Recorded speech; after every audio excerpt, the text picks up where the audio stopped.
Hi everyone, my name is Ruth and today I'll show you how to draw a gutter step by step. Art is one of my passions but I'll keep it easy. We're using some thicker paper as regular A4 paper will split. I've got watercolor 300 GSM pad. I'm marking out the bottom now where the gutter will sit. Then I'll draw two circles, one small one. Secondly, I'll draw a bigger circle down the bottom. Gutters are an odd shape, so the circles don't have to be perfect. Then just put little lines to make the two circles one big shape.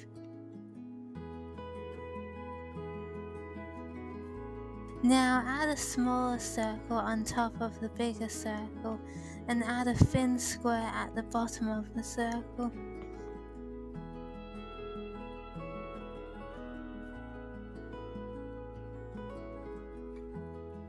You can rub out the inside lines so you can just have one big shape, neatening it up.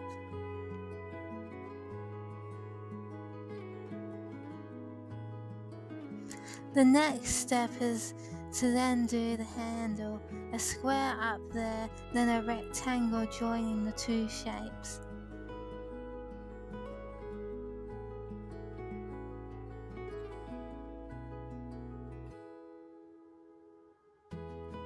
You draw the four lines down the handle.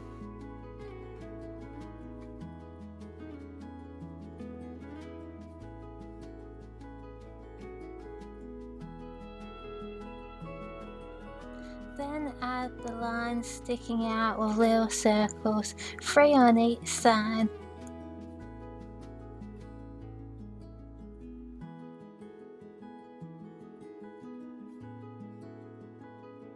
The next part is to do some neatening up.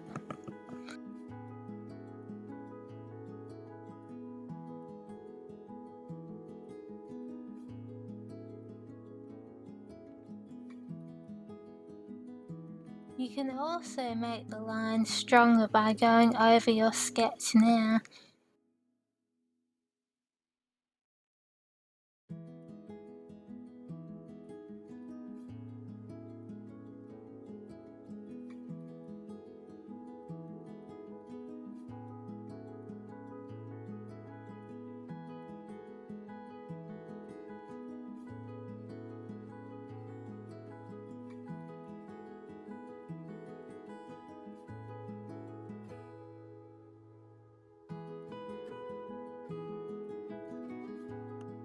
Now we get to the fun bit, painting the gutter. What I'm going to do first is the outline using purple acrylic paint. The brush I'll be using is the 2-point flat. I always make sure my brushes are slightly wet first so that they are not as stiff as a board. These paint pots are handy and when you are not using them, you can put the lid on to keep it clean and stop the paints from drying out. To keep a thin line, you can dab some paint off the side of the tub. As long as we're having fun, that's the whole point. That's how I learned art, then it became much more fun for me. Another tip when using acrylic paint is to paint first the part you want to dry first. That's why I am painting the purple outline first. The other good thing about acrylic paint is that it will cover up your pencil marks from your sketch.